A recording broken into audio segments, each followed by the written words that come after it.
The Maelstrom Eye. Act 6, What the Eye Cannot Save. Chapter 62, The 15th Month. The message came through the disc on an ordinary Tuesday, which was the specific cruelty of such messages, that they did not announce themselves with weather or warning but arrived in the middle of an otherwise unremarkable day, and required the day to reorganize itself around them.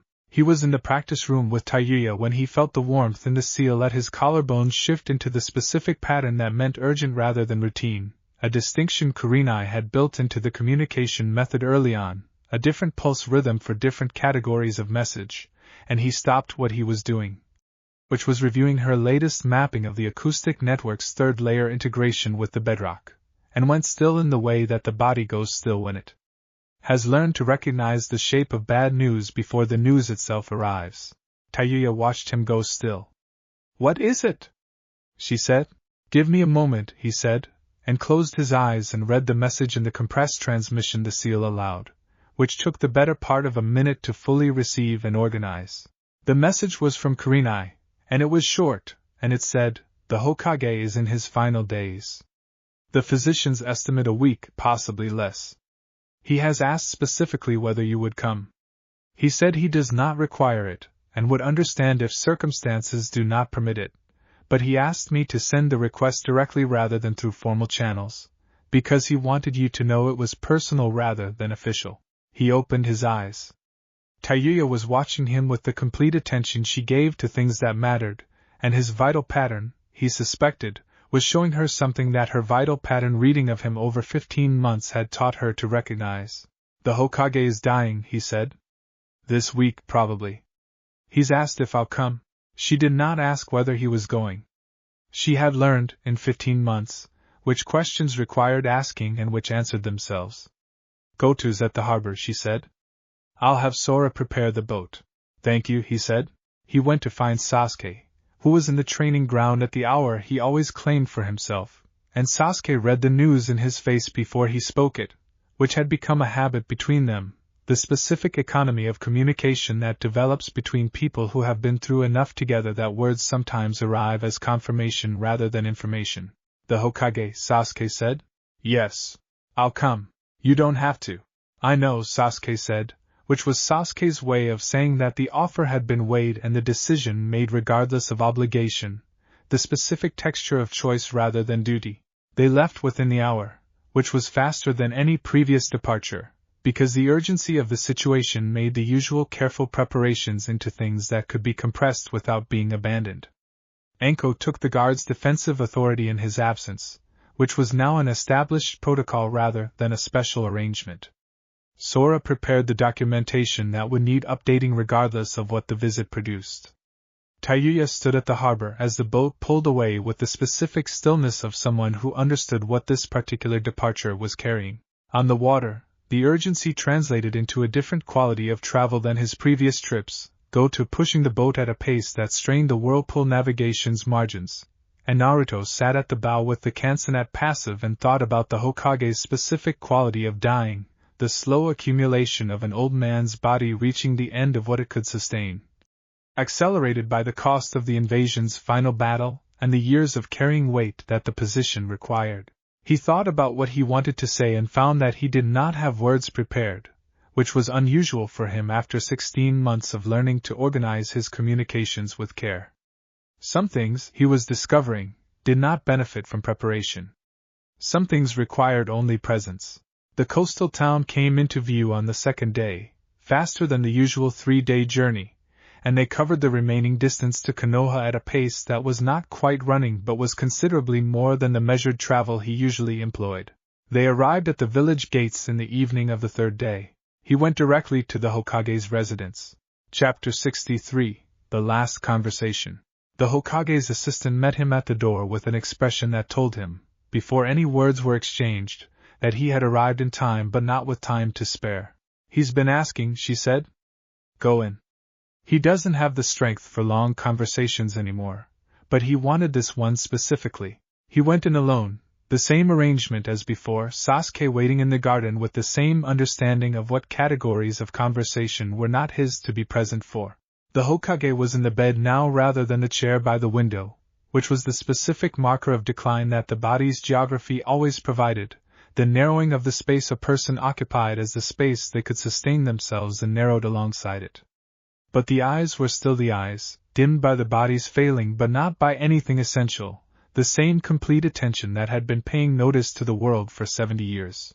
You came quickly, the Hokage said. His voice was thinner than it had been 3 months ago, but it carried the same quality of deliberate, careful speech, the economy of someone managing limited resources. Yes, Naruto said. He sat in the chair beside the bed, which had clearly been positioned there for exactly this purpose. I don't have much time for words, the Hokage said. So I'll use what I have on the things that matter most. Naruto waited. The village will be in good hands, the Hokage said. Tsunade has agreed to take the position. She'll be difficult, and she'll be exactly what the village needs, which are not contradictory things. A pause, the careful breath of someone rationing their air. The formal channel with Uzushio will continue. I've made sure of that, in the ways available to me.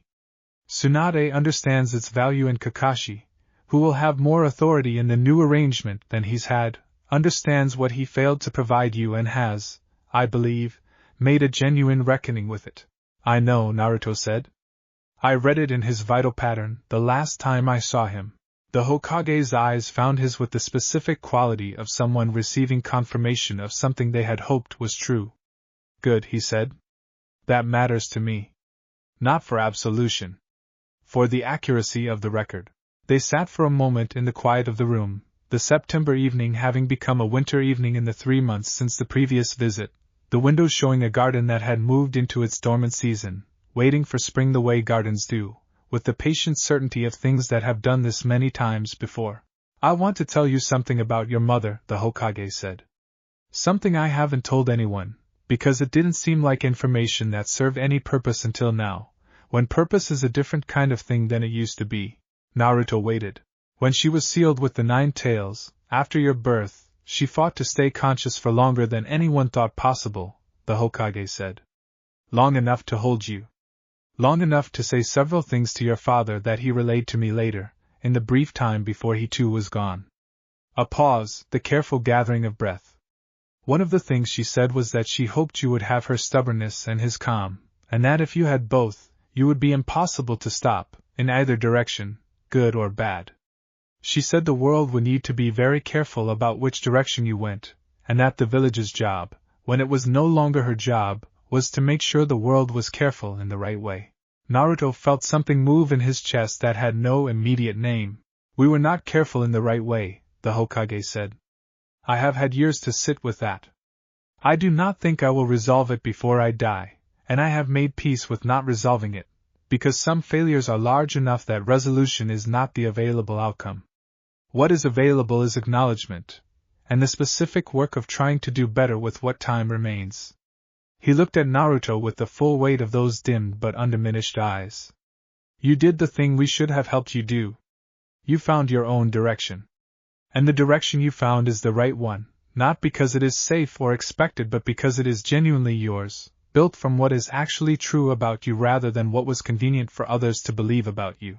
Thank you, Naruto said, which was insufficient for the weight of what had been said and which was also, in the specific economy of final conversations, exactly the right thing, because some statements did not require elaboration to be received completely. The Hokage was quiet for a while, his breathing the slow, careful breathing of someone for whom breathing itself had become work. Naruto sat with him in the quiet, the Kansen at its lowest passive setting, reading the old man's vital pattern with the specific gentleness that the situation required, not analyzing, not assessing, simply present to it, the way Mito's letter had described the highest application of the ability, the genuine attention to a living thing in its full and complete specificity. What the vital pattern showed him, in this final reading, was a person who was not afraid. The pattern's quality was not the frantic compression of fear or the desperate brightness of resistance. It was settled, organized, the specific quality of a life that had been lived with enough completeness that its ending did not require panic, only the careful management of what remained. I can see you reading me, the Hokage said, after a while, with something that might have been the ghost of his old dry humor. Don't stop on my account. I find it strangely comforting, being seen this completely at the end. Most of my life has been spent being seen for my position rather than for what I actually was. What do you want me to tell you about what I see? Naruto asked, because the Hokage's statement was an invitation and he had learned to recognize invitations and respond to them directly. Whatever is true, the Hokage said. You're not afraid, Naruto said. Your vital pattern is settled.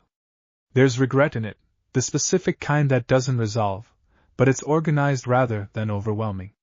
And there's something else, underneath the regret, that I think is the thing you'd call peace, though I don't know if that's the word you'd choose. It's the word I'd choose, the Hokage said. Thank you for telling me.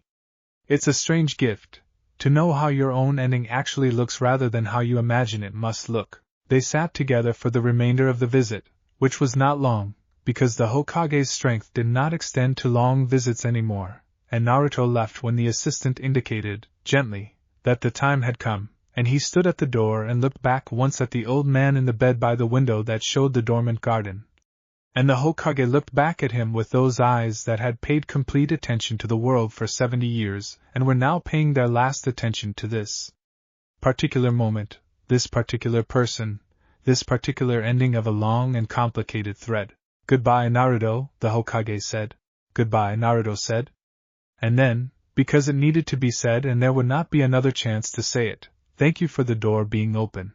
The Hokage's expression did something complicated and warm, and then Naruto closed the door behind him and stood in the corridor for a long moment with his hand still on the wood, and then he went to find Sasuke in the garden, and they walked together into the village's evening, which continued, as evenings do, regardless of what was ending inside any particular room. Chapter 64, The Funeral. The Hokage died 4 days later. Naruto stayed for those 4 days, which was longer than he had planned and which required a message to Anko about extending the absence, a message she received with the specific lack of complication that comes from a guard that had learned to trust its own functioning in its leader's absence. The village held its breath in the specific way that villages hold their breath when something inevitable is approaching, the quiet, dense waiting that precedes a loss that everyone has had time to prepare for, and which preparation does not actually prepare anyone for. He was not in the room when it happened. The assistant came to find him in the guest quarters in the early morning, her vital pattern carrying the specific configuration of someone delivering news that she had been dreading and which she delivered with the careful, contained dignity of someone who understood that her own grief was not the priority in this moment. He's gone, she said. In his sleep. No pain, as far as we could tell. Naruto sat with this for a moment, the news landing with the specific weight that expected losses still carry despite the expectation, and then he asked the only question that mattered in the immediate aftermath, which was what he could do to help, and the assistant told him, and he did it, the practical work of a death's immediate administration, which there was a great deal of and which was, in its own specific way, a form of grieving, the body doing useful things while the rest of the self caught up with what had happened. The funeral was 3 days later, the traditional period for a Hokage's funeral, and it was the largest gathering Naruto had seen in the village since the Chunin exams. The entire population turned out in the specific quiet solidarity of a community marking the passage of someone who had shaped it for decades. He stood near the back, not because he was hiding but because the front was for the people whose relationship with the Hokage required the front, the council and the senior jonin and the specific honored mourners whose grief had institutional weight. He stood with Sasuke and watched the ceremony with the Kansenet passive, reading the village's collective vital pattern in the aggregate, the specific quality of a community processing genuine loss. What he found, in the aggregate pattern, was something that surprised him with its depth. He had expected the formal grief of institutional mourning, the respectful but somewhat distant sorrow that attends the death of a public figure who is more position than person to most of the people mourning him. What he found instead was something more personal, distributed across thousands of individual vital patterns, the specific grief of people who had genuinely been led by someone they respected and, in many cases, loved, in the complicated and unglamorous way that long relationships with authority figures sometimes produce love despite or alongside their complications. Tsunade spoke at the ceremony, in her capacity as the incoming Hokage, and her vital pattern as she spoke was a controlled enormity, the specific containment of someone with great emotional and physical power who has learned to channel both through formal occasions without losing herself in either. Her words were brief and direct, in keeping with her character, and they described the Hokage's service in terms that were neither hagiographic nor minimizing, the specific honest accounting of a complicated man's complicated legacy. After the ceremony, in the quieter gathering that followed, Naruto found himself standing near Kakashi, which was not planned but which the crowd's flow had produced, and the encounter was the first direct conversation they had had since his departure 16 months ago.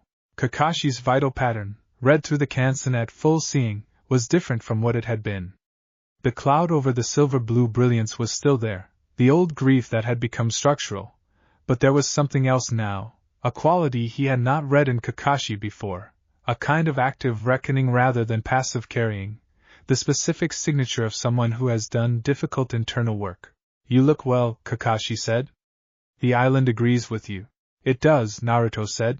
Kakashi was quiet for a moment, and then he said something that Naruto had not expected, which was an apology that was not vague or general but specific in its accounting, the kind of apology that comes from someone who has spent real time thinking about exactly what they did wrong. "I failed you specifically in the months after Wave," Kakashi said. "Not generally. Specifically. I gave Sasuke individualized attention because his bloodline was legible to me in ways yours wasn't, and that's not an excuse, it's an explanation, and explanations don't undo the effect of the choice. You needed a teacher who would have looked harder at what you actually had rather than what was easy to see, and I didn't do that, and the cost of not doing that was significant. I've thought about this more than I've thought about almost anything else in the past 16 months.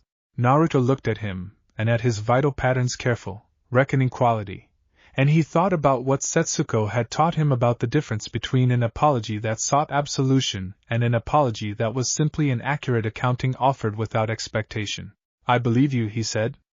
"And I accept that you've done the work of understanding it. I'm not going to tell you it's fully resolved between us, because it isn't, not yet. But I'm also not carrying it the way I was when I left. The island gave me room to put some of it down." Kakashi nodded, with the specific quality of someone receiving exactly the honest response he had hoped for rather than a more comfortable one he might have settled for. "The formal channel," he said. "I understand I'll have more involvement in it, under the new arrangement." "I'd welcome that," Naruto said, and found, somewhat to his own surprise, that he meant it. "If you're bringing the version of yourself that did this thinking. Not the version that didn't show up." "I understand the distinction," Kakashi said. "I intend to bring the right version." They stood together for a moment longer in the quiet aftermath of the funeral, two people with a complicated history finding a version of peace with it that was not complete resolution but was genuine progress, which was, Naruto had learned over 16 months of building difficult things, usually the most honest outcome available. Chapter 65, Tsunade's Konoha? He stayed an additional week to see Tsunade's inauguration and to establish the formal channel's continuation under her leadership, which she handled with the specific brisk competence that was her primary mode of engaging with institutional necessity. "I've read everything," she said, in their first formal meeting as Hokage, sitting in the office that had been the third's office for decades and which she now occupied with the specific ease of someone who had grown into spaces larger than herself many times before. "The Uzumaki medical texts, the recognition framework, the intelligence about Madara. I have opinions about all of it, and I'm going to share them directly because that's how I work." "I'd expect nothing else," he said. "The medical exchange is the easiest part," she said. "Furza and Daisuke's work is genuinely valuable and I want my people learning from it, and I have things to offer in return that will accelerate what they're building. That's not even a negotiation, that's just obviously correct." She paused. "The intelligence sharing about Madara is more complicated, because it requires me to trust your read of his vital pattern as accurate, which requires me to trust the Kansen's reliability as an intelligence source, which I do, based on the documentation and Sasuke's corroboration. But which is still a significant epistemological leap for an institution that's built its intelligence apparatus around more conventional sources." "I understand the difficulty," he said. "I'm not asking for blind trust. I'm asking for a verification process that incorporates the Kansen's findings alongside conventional intelligence rather than replacing it." Good, she said. That's the correct ask. I was prepared to push back on something more aggressive, and you've made that unnecessary. She looked at him with the amber eyes that missed very little. You've gotten better at this. The political navigation. 16 months of practice, he said. Sora and Konoha have been good teachers. I'd like to meet them eventually, she said. And I'm going to hold you to the island visit I mentioned. Not eventually. Within the next 2 months. I want to see what Fuse's built with my own eyes. You'll be welcome, he said, which was what he always said and which was always true. The meeting continued through the specific operational details that institutional relationships required, the protocols for information exchange and the designated contacts, and the review schedule for the arrangement's effectiveness. And by the end of it he had the sense, confirmed by his reading of Tsunade's vital pattern throughout, that the relationship between Konoha and Uzushio was not merely continuing under new leadership but was, in some respects, strengthening, because Tsunade's specific directness was a better match for the peer relationship's requirements than the more cautious institutional habits of the previous administration. He spent the remainder of the week in the specific, unglamorous work of relationship maintenance, the kind of work that did not produce dramatic developments, but which accumulated into the foundation that dramatic developments would eventually need. He talked with Shizen about the medical exchange's practical logistics. He talked with Shikamaru, who had been promoted to a strategic advisory role following the invasion and whose vital pattern showed the specific quality of someone whose intelligence had finally found an institutional position that used it fully, about the Akatsuki's likely operational patterns. He talked with Irika, who had taught him at the academy and who greeted him with a warmth that had nothing to do with strategy or politics and everything to do with the specific, simple gladness of seeing someone you had cared about doing well. You look like you found what you were looking for, Irika said, over a bowl of ramen at Ichiraku that Irika had insisted on buying, the specific small kindness of someone who remembered what mattered to a person from years before. I think I did, Naruto said. Or I'm building it. Those might be the same thing. They usually are, Irika said. Finding and building.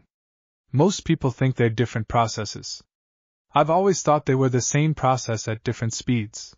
Naruto thought about this, about Setsuko's patient impatience, and about the Foundation Seal's transmission and about 37 people who had each found something by helping build it, and he thought Irika was probably right, in the way that people who have spent their lives teaching often turn out to be right about things that take everyone else longer to understand. Chapter 66, The Itachi Question. Sasuke raised the subject on the boat ride back, which was where Sasuke raised most subjects that required the specific privacy that open water provided, no walls to carry sound further than intended, no one to overhear except Goto, who had long since proven himself uninterested in the content of his passengers' conversations.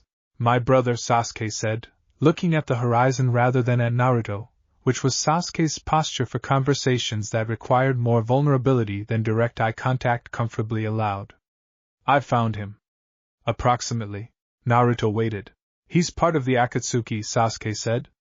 Which I knew. What I've learned recently, through sources I developed during the SEAL work period, is more specific. He's not operating under the same directive as the rest of the organization. He has, as far as I can determine, his own objective that runs parallel to but is not identical with the organization's stated goals. What objective? Naruto asked. I don't know precisely, Sasuke said. But the pattern of his behavior within the organization suggests someone who is playing a longer and more complicated game than simple participation in the bijou collection. He's protected me, indirectly, on at least 2 occasions that I've been able to verify, situations where the organization's interests would have been served by my elimination and where he intervened through means that were not attributable to him directly. Naruto thought about this. You think he's working against the organization from inside it? I think, Sasuke said carefully, that the massacre of our clan was not what I believed it to be for most of my life. I think there was a directive involved, possibly from the same source that embedded the intention in Madara's pattern, possibly something else entirely. I think my brother has spent years carrying the weight of an action he took for reasons he has never been able to explain to me, and I think the explanation, when I eventually get it, is going to reorganize everything I believed about my own history.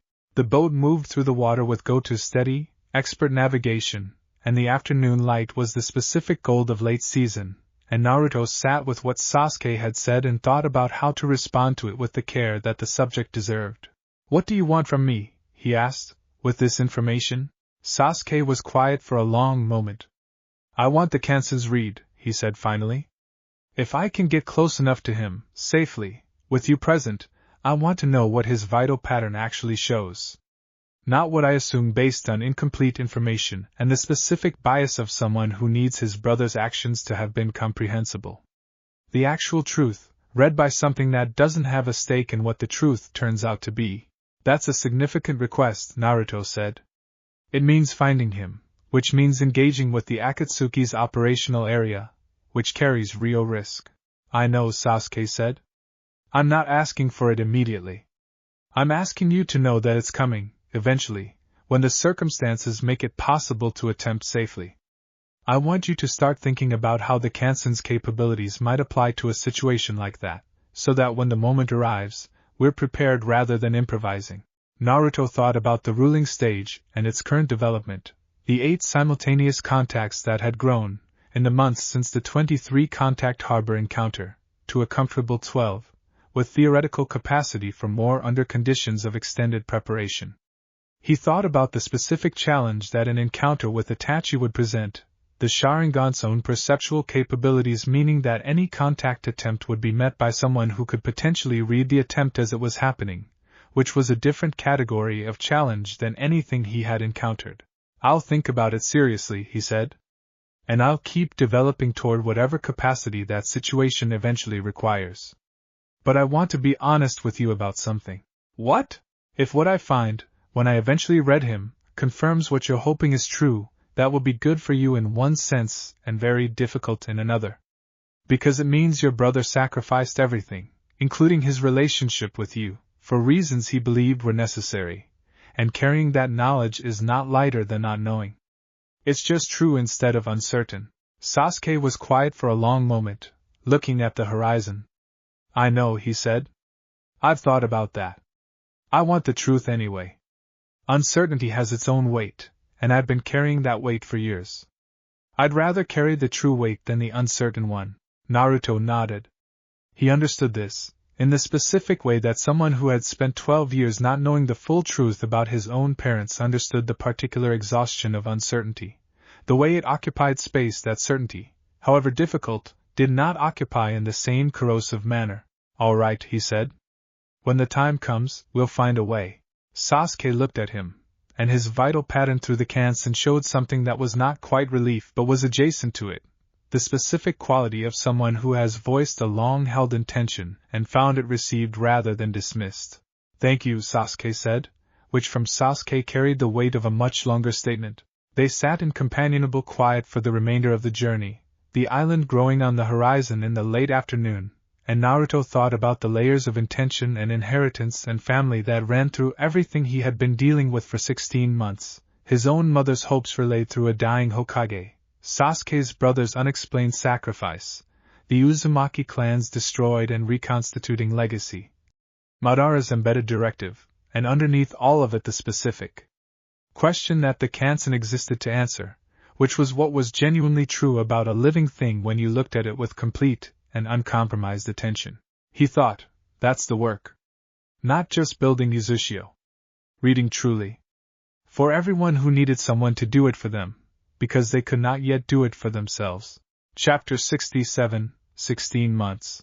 Uzushio in its 16th month had 43 people, and the specific quality of the place had shifted again, in the way that communities shift when they pass certain thresholds of size and complexity, not dramatically but perceptibly, the way water's behavior changes as it approaches different temperatures without any single moment marking the transition clearly.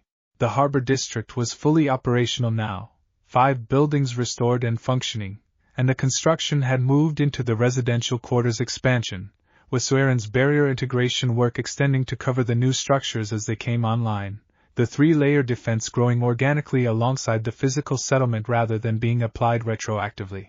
The medical exchange with Konoha had produced its first significant joint development, a treatment protocol for chakra exhaustion that combined Fuse's Uzumaki tradition techniques with Tsunade's medical ninjutsu refinements, and Shizen had spent 2 weeks on the island learning the protocol directly from Fuse and Daisuke. Her vital pattern showing the specific engaged quality of a serious practitioner, encountering genuinely new knowledge. Karen had reached the reaching stage's full development, faster than Naruto's own progression had been, which he attributed to the combination of her natural intensity and the advantage of training within an established framework rather than discovering the framework through trial and error. She had begun working with Hiro on his own development, the specific generational quality of someone who had recently learned something now teaching someone who needed to learn it, the transmission continuing in the way that Setsuko's transmission to him had continued through his transmission to others. Yugo's threshold management training had produced significant results. The involuntary transformation that had defined his relationship with his own bloodline for years had become, through months of careful work combining Naruto's giving capacity and Fuse's medical refinement, something that Yugo could anticipate and manage rather than something that happened to him without warning. He had become, in the process, one of the Guard's most valuable members, his antenna-like vital pattern providing an early warning capacity for the island's defensive needs that no other ability could replicate. Fu's Bijou knowledge had developed into something approaching a formal discipline, with Naruto and Fu spending regular sessions comparing their respective Jinchuriki experiences and building a more complete theoretical understanding of how the Kansen's resonance capacity could be applied to Bijou in distress. Work that had direct relevance to what Mito's letter had identified as the Eye's specific counter to the Akatsuki's eventual plan. Isaribi's treatment had progressed through its predicted stages, the interference pattern in her chakra network gradually resolving under the combined application of Fuse's medical knowledge and Naruto's giving capacity, and she had begun, in the past month, to demonstrate periods of complete stability that had not been available to her in years. Her vital pattern settling into a configuration that was recognizably her own rather than constantly contending with the imposed disruption. He sat on the watchtower platform in the 16th month's early evening, the Kansen at its full ruling pitch, holding the island's 43 vital patterns in the broad attentive awareness that had become, over 16 months of practice, as natural as the breathing that had first taught him to find the pressure behind his eyes. He thought about the Hokage, 3 weeks gone now, and about what the old man had said about his mother's hope that he would be impossible to stop in either direction, and about the specific work of being careful about which direction the impossibility went. He thought he was being careful. He thought the direction was right. But he also understood, with the specific clarity that the Kansen's full development had given him about most things, that rightness was not a fixed achievement, but an ongoing practice, the kind of thing that required continuous attention rather than a single correct decision that, once made, sustained itself indefinitely. He had 43 people who had each made the choice to be here, and a notebook with names still in its first column, and a guard that had organized itself around the specific qualities each member brought, and a formal relationship with Konoha that was producing genuine mutual benefit, and an Akatsuki timeline that was approaching its operational threshold, and a Sasuke whose brother carried secrets that would eventually need to be read, and a Kansen that had reached the ruling stage's solid development but which Mito's own example suggested had further to go. He had work. He turned to the notebook and began the evening's planning, the specific unglamorous accounting of what needed attention tomorrow and the day after and the week after that, the patient and serious work of building something that mattered, one careful day at a time. Chapter 68. The Approach of Itachi. The opportunity that Sasuke had been waiting for arrived in the 18th month, through a channel that none of them had anticipated, which was Natsuki. The message came through the formal channel rather than Kurenai's private seal, which told him before he had finished reading it that this was institutional intelligence rather than personal communication, and the content confirmed the distinction. Konoha's intelligence network had identified an Akatsuki operation moving through the border region between the Fire and Rain countries, a 2-person team conducting what appeared to be a resource-gathering mission rather than a combat operation, and the 2-person team had been identified, with high confidence, as Uchiha Itachi and his partner, a missing nin called Kisame Hashigaki. "This is it," Sasuke said, when Naruto showed him the message in the administrative center's main room, his vital pattern carrying a quality of focused intensity that Naruto had not seen in him since the seal work's most demanding sessions. It might be, Naruto said carefully. It's an opportunity. It's not necessarily the opportunity, and I want to think through this carefully before we commit to anything. The window is narrow, Sasuke said. Resource gathering missions don't last. If we don't move on this, the next opportunity could be months away, and months is a long time given the organization's overall timeline. Naruto thought about this. He called the guard together, which had become the standard practice for decisions of significant consequence, the specific democratic instinct that had shaped Uzushio's governance from its early months extending naturally to operational decisions of this magnitude. The discussion that followed was thorough and direct, the guard's members each contributing the specific perspective their role gave them. Anko raised the tactical risks of engaging an S-rank missing Nin pairing with insufficient preparation. Konoha raised the political implications of Uzushio's guard engaging directly with Akatsuki, the specific risk of being drawn into a larger conflict before the settlement was ready for it. Yugao raised the practical question of approach and extraction, the logistics of getting close enough for the Kanson's reading without triggering a combat engagement that none of them wanted. Sasuke listened to all of it with the specific patience of someone who has learned, through Uzushio's collective decision-making process, that allowing the full discussion to occur produced better outcomes than forcing a premature conclusion, even when the discussion concerned something as personal as his brother. I think, Naruto said, when the discussion had run its course, that the right approach is not direct engagement. I think the right approach is observation. I extend my range as far as it will go. I read Itachi's vital pattern from a distance that doesn't require physical proximity or risk of detection, and we make the decision about further contact based on what that reading shows. What's your current maximum range? Yugao asked. At full ruling pitch, with no other contacts active, approximately 180 meters, he said. Which is significant but which would still require us to be within visual range of the target, given how Akatsuki operations typically position their personnel. That's closer than I'd prefer, Anko said. It's closer than any of us would prefer, Naruto agreed. Which is why the approach needs to be careful. Yugo's barrier expertise could help with concealment. Yugo's sensory capacity could provide early warning if the situation changes. And Sasuke's own perceptual abilities would let us cross-reference where I'm reading against what the Sharingan shows. The plan that emerged from the discussion was careful and conservative, built around the specific principle that had guided every significant decision Uzushio had made in its 18 months of existence, which was that genuine attention required patience and patience required not forcing outcomes before the conditions for them were properly prepared. They departed 4 days later, a small team, Naruto, Sasuke, Yugao, and Yugo, traveling light and fast toward the border region where Natsuki's intelligence had placed the Akatsuki team's last confirmed position. Chapter 69, The Reading. They found the team's general operational area on the second day of tracking, using a combination of Yugo's sensory range, which could detect the specific chakra disturbance of significant jutsu use at considerable distance, and the kind of careful, patient ground tracking that Yugao's training had made her proficient in. They did not approach directly.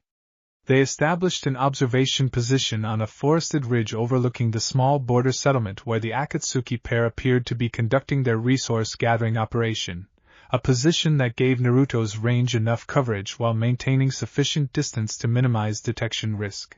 He extended the Kansen to its full ruling pitch and searched the settlement below. He found Kisame first, the larger and more immediately distinctive vital pattern, enormous in a way that reminded him distantly of his own enormousness, though organized around a different fundamental quality, something that had the specific configuration of a person who had made an extreme and total commitment to violence as a form of identity. Not malice exactly, but a complete alignment between self and capacity for harm that was, in its own way, as complete as Yugao's alignment between self and capability had been when he first read her. Then he found Itachi. The vital pattern was unlike anything he had encountered. Not in scale, though it was significant, but in its specific quality, which was the most controlled and the most carefully managed signature he had ever read, A vital pattern that had organized itself with the precision of someone who had spent years ensuring that nothing essential about themselves could be read by casual observation. It was the vital pattern equivalent of a locked room, every door secured, every window shuttered, presenting to the world only what its owner had decided the world should see. He looked at Sasuke. "He's very controlled," he said quietly. "More than anyone I've read. This is going to take time." "Take the time," Sasuke said. He settled into the work, the specific patient concentration that the ruling stage's deepest applications required, and he began the slow process of reading past the controlled surface toward whatever lay beneath it. The same process he had used with Taiya's suppression and Gaara's contested boundary, and the deep layer of Sasuke's own curse seal. The careful, respectful attention that did not force but simply remained present, genuinely and completely, until what was beneath had reason to show itself. It took the better part of 2 hours. What he found, as the controlled surface gradually yielded to the depth of his attention, was a vital pattern carrying one of the most profound griefs he had ever encountered, a grief so completely integrated into the pattern structure that its controlled surface was not the absence of feeling but the most extreme possible management of feeling. The specific architecture of someone who has decided that their grief must never be visible because its visibility would compromise something more important than their own comfort with carrying it. And beneath the grief, organized with the same controlled precision, was purpose. Not the embedded, foreign intention that he had read in Madara and in the curse seal's deep layer. This was native, fully Itachi's own, the specific configuration of someone who had made a choice, at enormous personal cost, for reasons that the vital pattern itself confirmed were genuinely held rather than externally imposed. He read further, as carefully and as respectfully as the situation allowed, and what emerged was a picture that confirmed Sasuke's hope in its broadest outline while complicating it in its specifics. Itachi had not acted alone in the massacre, and he had not acted for the reasons that the official record suggested. There was, in the deepest layers of his vital pattern, a configuration that Naruto recognized from his own reading of institutional betrayal, the specific signature of someone who had been used by larger forces and who had made the best choice available to him within an impossible set of constraints. Sacrificing everything personal in service of a protection he had judged more important than his own happiness or his relationship with the brother he loved. The brother he loved. This was the clearest thing in the reading, clearer than the politics or the impossible choices or the specific mechanisms of what had happened that night. A love for Sasuke that was as completely integrated into Itachi's vital pattern as the grief was, present in every layer Naruto's reading touched, the foundation beneath the controlled surface, and the managed grief and the carefully sustained purpose.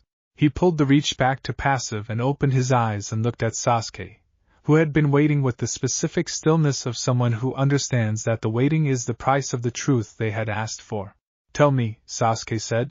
Naruto told him. He told him carefully and completely, the controlled surface and the integrated grief and the genuine, self-chosen purpose, and the love that ran through everything, undiminished by whatever had been sacrificed to protect it. He did not soften it, and he did not embellish it. He gave Sasuke the reading exactly as he had received it, because Sasuke had asked for truth rather than comfort, and the respect due to that request was the respect of complete accuracy. Sasuke was quiet for a long time after he finished. The forest around them held its ordinary evening sounds, the birds settling and the wind moving through the canopy and the distant, faint sounds of the border settlement going about its business below, unaware of the 4 watchers on the ridge above or the conversation that had just reorganized one of their lives around a different understanding of its own history. "He loved me," Sasuke said finally, the words arriving with a specific quality that Naruto had not heard from him before. Something that was grief and relief and a profound, unsettled reorganization of years of carried anger, all arriving at once and finding no single available expression. "Completely," Naruto said. "It's the clearest thing in his entire vital pattern. Whatever else is true about what happened, that is true beyond any question." Sasuke sat with this. The light was changing, the late afternoon moving toward evening, and below them the 2 Akatsuki figures continued their operation, unaware of the reading that had just occurred at 160 meters distance, the specific privacy of an ability that worked through resonance rather than detectable jutsu, invisible to even the most refined conventional sensory capacity. What do I do with this?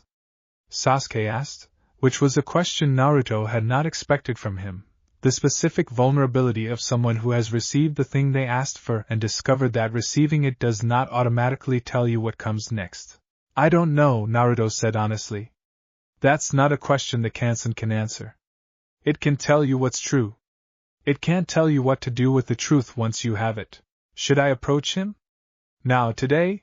Naruto thought about this carefully, weighing the tactical risk against the personal significance, the specific calculation that the guard's collective process had trained him to make even in moments of high emotional stakes. I don't think now is the right time, he said. Not because the truth isn't ready to be acted on, but because the conditions aren't right. He's on an active mission with a partner who would not respond well to an unplanned reunion. If you approach now, the most likely outcome is a combat situation that none of us want, and that wouldn't serve the conversation you actually need to have with him. Sasuke absorbed this with the specific discipline that had carried him through 3 years of training and 18 months of SEAL work, the discipline of someone who could feel an enormous urgency, and still choose the patient path when the patient path was correct. When, then, he said, when the conditions allow a real conversation rather than a combat encounter, Naruto said. We'll watch for that opportunity. We'll work toward creating it if necessary. But not today, and not through an improvised approach that risks everything for the sake of urgency. Sasuke nodded slowly. All right, he said. We wait for the right moment. They withdrew from the ridge as the evening deepened, moving carefully back through the forest toward the rendezvous point where Yugao and Yugo had maintained the perimeter watch, and Naruto walked beside Sasuke in the gathering dark with the specific quiet that follows a significant revelation, the kind of quiet that needed time rather than words to settle into its proper shape. Chapter 70. What returns with them? They returned to Uzushio 4 days later, and the island received them with the specific warmth that had become its consistent quality. The 30-something residents who had not traveled going about their work with the particular attentiveness that signaled they had noticed the team's return and were giving them the space to settle before approaching with questions. Sasuke did not speak about the reading for several days. Naruto did not push him to, understanding that some things required their own timeline of processing, the specific patience that the guard's collective practice had taught everyone, the recognition that genuine attention to a person sometimes meant simply being present without requiring them to perform their internal process for the benefit of others' curiosity or concern. On the 5th day, Sasuke found him on the watchtower at the evening hour, and sat down beside him with the specific deliberateness of someone who has decided to speak. I've been thinking about what you said, Sasuke said. That the Kansen can tell me what's true but can't tell me what to do with it. Yes. I think what I do with it is this, Sasuke said. I think I stopped carrying the version of the story where my brother was simply a murderer who destroyed everything I loved for reasons that made him a monster. That version was never fully true, and I think some part of me always knew that, even when I needed the anger it provided to survive what happened.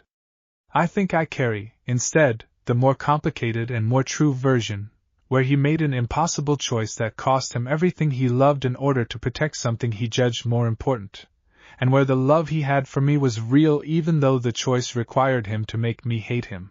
Naruto listened with the complete attention that the moment required. And I think, Sasuke continued, that eventually, when the conditions are right, I find him and I tell him that I know. Not to forgive him, necessarily, because forgiveness might not be the right framework for something this complicated. But to let him know that the truth reached me, and that I'm not carrying the simple anger anymore, even if what I'm carrying instead is its own kind of difficult weight. That sounds right, Naruto said. For what it's worth. It's worth a great deal, Sasuke said. You're the only person who could have given me this. The Sharingan can read combat intentions and copy techniques. It can't do what the Kansen does, which is read what's actually true about a person's heart, underneath everything they've built to protect it from being seen. Naruto thought about Mito's letter and about the relational nature of the ability and about what it meant that the Kansen's primary application, more than the combat capacity, or the intelligence value or even the Bijou resonance that would eventually matter so much, was this: the capacity to see another person completely and to share that seeing with someone who needed it. That's what it's for, he said. I think I understand that more clearly now than I did when I started. It's not a weapon that happens to have other applications. It's a way of truly seeing, and the weapon application is what happens when that seeing is turned toward conflict. But the seeing itself, the genuine and complete attention to what's actually there in another living thing, that's the actual ability. Everything else is what you can do with it once you have it. Sasuke was quiet for a moment, looking out at the island in its evening settling, the watchtower's view extending over the harbor and the training ground and the residential quarter. 43 vital patterns moving through their evening routines, each one held in the broad and complete attention that Naruto's ruling stage made available without requiring any of them to know they were held that way. What Mito built, Sasuke said. What you're building. It's not really about Uzushio as a place, is it? Not primarily. It's about the place because the place is what makes the attention possible at scale, Naruto said. You can attend to one person genuinely without a place. You need somewhere stable, somewhere safe enough, to attend to 43 people genuinely, and eventually more than 43. The place is the container. What's actually being built is the attention itself, made sustainable and shared rather than something I carry alone. Sasuke nodded slowly, the specific nod of someone who has just understood something that reorganizes their sense of what they have been part of for the past several months. Then I'm glad I'm here, he said.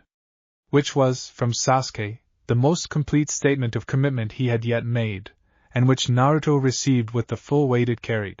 They sat together on the watchtower as the evening deepened into night, the island's ambient frequency warm in the bedrock beneath them, the whirlpools doing their ancient work at the perimeter, the sea wide and patient and full of its enormous living texture, and somewhere beyond the horizon, in the direction of a conflict that was approaching its operational threshold. An organization with a stolen god's purpose moved through its long plan, unaware that the specific counter to its design was growing, patiently and seriously, on an island that the world's record had forgotten until a 12-year-old boy with a pressure behind his eyes had decided to remember it. 18 months. There was more to do. There was always more to do. He was glad of it. The Maelstrom Eye. Act 7, The Storm and the Anchor. Chapter 71. The pattern accelerates. The intelligence began arriving faster in the 20th month, through every channel the formal arrangement with Konoha provided and through Konoha's independent political network and through the specific, growing sense that Yugo's antenna-like vital pattern had begun registering. An increase in the ambient disturbance of significant chakra events occurring across the elemental nations at a frequency that suggested acceleration rather than steady-state operation. Naruto sat in the administrative center on an evening early in that month with Sora's collected intelligence summary spread across the table and the guard assembled around it, and the picture that summary painted was not ambiguous. 3 more Jinchuriki had been captured since the previous full briefing. The bijou extraction process, which Sasuke's research had described in theoretical terms during his first months on the island, was now a documented and repeated event, occurring with the specific grim efficiency of an organization that had refined its methods through practice. The pattern of capture suggested a deliberate sequence, not random opportunism but a structured approach to acquiring the remaining bijou in a specific order that Konoha's analysts believed correlated with accessibility rather than any deeper strategic logic, which was its own kind of disturbing information. The suggestion that the organization was simply working through a list with the patient thoroughness of people who knew they had time. How much time? Anko asked, the question that the whole room was holding. Unknown precisely, Konoha said. But the acceleration in operational tempo suggests the organization believes its timeline is compressing rather than expanding. Whether that's due to internal pressures, external opposition, or simply approaching the natural conclusion of a long-planned sequence, we don't have enough information to determine. 2 bijou remain uncaptured to my knowledge, Naruto said. The 8 tails, contained by Killer Bee and Kumogakure, and the 9 tails. He paused, the specific weight of the statement settling in the room, because everyone present understood what the 9 tails meant in this context, and what it meant that he was the one saying it. Which means I am, by any reasonable accounting, very high on whatever list they're working through. The room was quiet. What's the island's defensive posture, Sasuke asked, against an organization with the demonstrated capacity to capture Jinchuriki who are protected by entire villages? It was the right question, and it was the question Naruto had been turning over for weeks, ever since the acceleration in intelligence had made the eventual confrontation feel less like a theoretical future and more like an approaching certainty. Better than it would have been a year ago, he said. The 3-layer barrier integration is more complete than anything Konoha or any other major village has, because it's built from the actual Uzumaki tradition rather than approximations of it. My own development of the ruling stage continues, and the guard's collective capability has grown significantly. But I want to be honest about something. We have never faced what the Akatsuki's most dangerous individual members represent. We faced 23 hired operatives and resolved it without combat. We have not faced an S-rank threat directed specifically at extraction. What would it take, Yugao asked, to be genuinely prepared for that? He thought about this carefully, because the answer mattered and deserved precision rather than reassurance. Time, primarily, he said. My own development toward the ability's full ceiling. Continued integration of the guard's capabilities. And he paused, because this was the part that required the most careful framing, a decision about whether to wait for the threat to arrive here or to take a more active posture toward the broader situation, given what we know about the Akatsuki's actual director and what the Kansen represents as a counter to its purpose. Koana looked at him with the specific sharp attention of someone who has identified the actual question beneath the stated one. You're asking whether Uzushio should become involved in stopping the Akatsuki proactively, rather than simply defending against whatever eventually arrives at our shore. Yes, he said. I think that's the actual question we need to answer, and I don't think we can answer it tonight. But I think we need to start working toward an answer, because the timeline is compressing and decisions made under pressure are usually worse than decisions made with deliberation. The discussion that followed lasted past midnight, the guard working through the dimensions of the question with the same careful, thorough process that had characterized every significant decision in Uzushio's history, and what emerged, by the time the discussion concluded, was not a final answer but a direction, a commitment to accelerating preparation while continuing to gather intelligence. With the specific recognition that the eventual answer to Kohana's question would likely be forced upon them by events rather than arrived at purely through deliberation. Chapter 72, The Ceiling. He pushed his own development harder in the weeks that followed than he had at any point since the Foundation Seal's initial transmission, the specific intensity of someone who understands that a deadline is approaching even when its exact date remains unknown. The ruling stage's capacity for simultaneous contacts had grown to 15 with comfortable sustainability, and he pushed beyond that, into the territory where sustainability became effortful, testing the boundary of what the ability could currently support, working with the guard's full membership and, on several occasions, with volunteer groups from the broader island population who understood what the testing was for and offered their participation without hesitation. He reached 18 simultaneous contacts in the third week of intensive practice, a number that produced a specific quality of fatigue afterward that told him he had found something close to the current ceiling of what extended development could support without the kind of qualitative shift that Mito's example suggested was still ahead of him. He spent an evening with the Foundation SEAL in the training ground, the first extended session he had conducted there since the initial transmission, sitting on the foundation stone with the Kansen at full pitch and his attention directed not outward at the island's vital patterns but inward, toward the seal's residual presence in the bedrock. The specific resonance that had taught him everything in those first 3 sleepless days 20 months ago. The Foundation seal had given everything it had in that initial transmission. He had understood this and accepted it. But sitting with it now, with 20 months of practical application behind him, he found something he had not noticed before, a quality in the seal's residual warmth that suggested it was not entirely exhausted, that there was something present which had not been relevant to receive at the early reaching stage, but which might be relevant now, at the edge of the ruling stage's full development. He extended the reach toward it, carefully, the way he had learned to extend the reach toward anything uncertain. What he found was not new information in the way the original transmission had been new information. It was something more like a key, a specific resonance pattern that the seal offered not as knowledge to be received but as a frequency to be matched, and when he matched it, holding the pattern in his attention with the full precision the ruling stage made available, something shifted in his own vital pattern that he recognized, distantly, from Mito's letter's description of what the full ruling stage ultimately required. Multiple contacts were not simply additive, the seal's resonance seemed to suggest.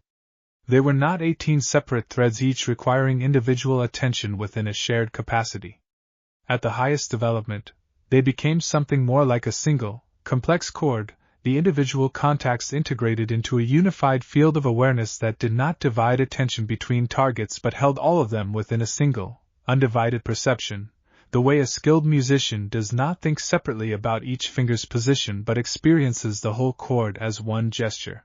He sat with this insight for a long time, turning it over, understanding intellectually what it suggested while recognizing that the actual capacity to do it would require its own period of development, the gap between understanding a principle and embodying it being the gap that all genuine mastery required crossing.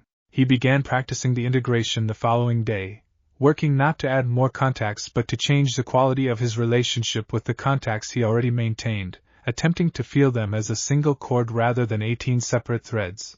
And the early attempts were clumsy, the specific clumsiness of someone trying a genuinely new kind of attention for the first time. But clumsy attempts at the right thing were more valuable than skilled attempts at the wrong thing, and he persisted. By the end of the month, he could hold the 18 contacts as something closer to a cord than a chorus of separate threads, and the fatigue that extended contact had produced diminished significantly, the integration apparently requiring less effortful management than the separate thread approach had required. Mito, he thought, watching the island's vital patterns settle into the cord-like unity of his developing perception, had been operating at this level for most of her long life. He was beginning, only beginning, to understand what that meant. Chapter 73, B and the Eight Tails. The message arrived through the formal channel in the form of a request rather than intelligence, which was a different category of communication than they had previously received, and the request was, by its nature, urgent.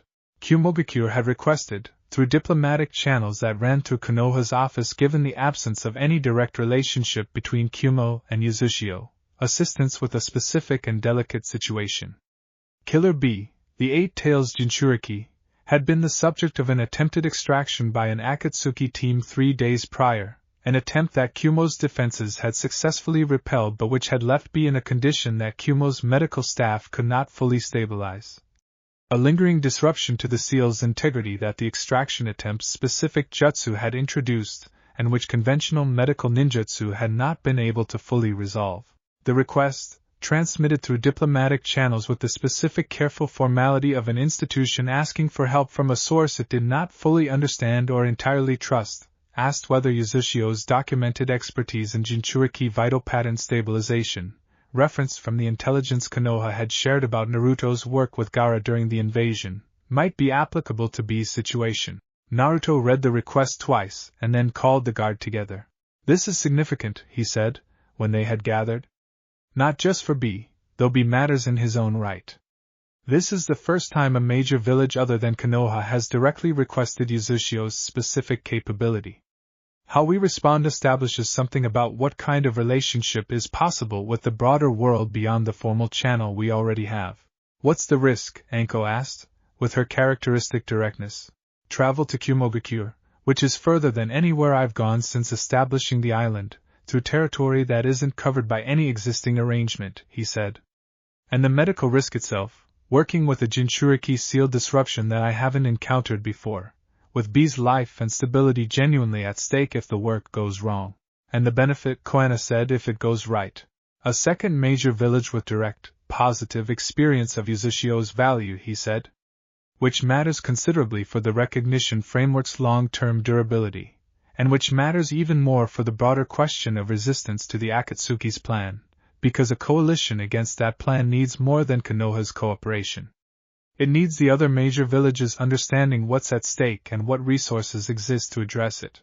The discussion was brief, by the standards of Uzushio's deliberative process, because the case for accepting the request was strong enough that the discussion moved quickly to logistics rather than lingering on the fundamental decision. He departed 3 days later, with Fu accompanying him given her specific Jinchuriki expertise and the particular value of having another Jinchuriki present for what would be, by its nature, a delicate and personal kind of medical work, and Sasuke, who had become, in 18 months, Someone whose presence Naruto had come to rely on for situations requiring both combat readiness and the kind of analytical cross-reference that the Sharingan provided. The journey to Kumogakure took 5 days of hard travel, through terrain that was unfamiliar and weather that turned increasingly cold as they moved into the Lightning Country's mountainous interior, and they arrived at the village's outer perimeter to find a reception that was formal and tense in equal measure, the specific quality of a village that needed help and was uncomfortable needing it from an unfamiliar source. The Raikage himself met them at the gate, a massive man whose vital pattern, read through the Kansen, was a study in barely contained intensity, the specific configuration of someone whose emotional register ran large and who had spent years learning to channel that largeness into leadership rather than letting it overwhelm his judgment. "You're younger than the report suggested," the Raikage said, looking at Naruto with an expression that was not quite suspicious but was certainly evaluating. "I get that frequently," Naruto said. "My brother is dying," the Raikage said, with the specific bluntness that cut through any further pleasantries. "Slowly, and our medical staff cannot stop it, and Konoha tells me you might be able to.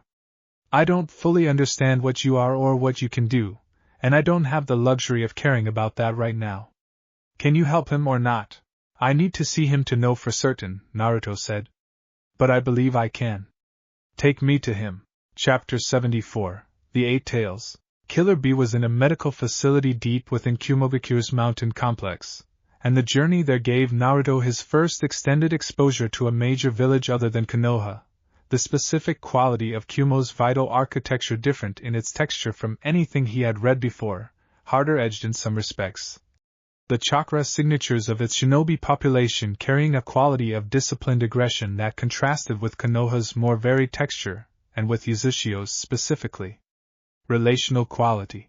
B's vital pattern, when Naruto finally read it directly, was the most disturbed Jinchuriki signature he had encountered, more troubled than Gaara's contested boundary had been at the height of the invasion crisis. The disruption introduced by the extraction attempt had created something like a wound in the relationship between B's own vital pattern and the Eight Tails' enormous contained presence, the seal's structural integrity compromised in a way that allowed the Biju's chakra to leak into B's network in an unregulated and increasingly dangerous manner.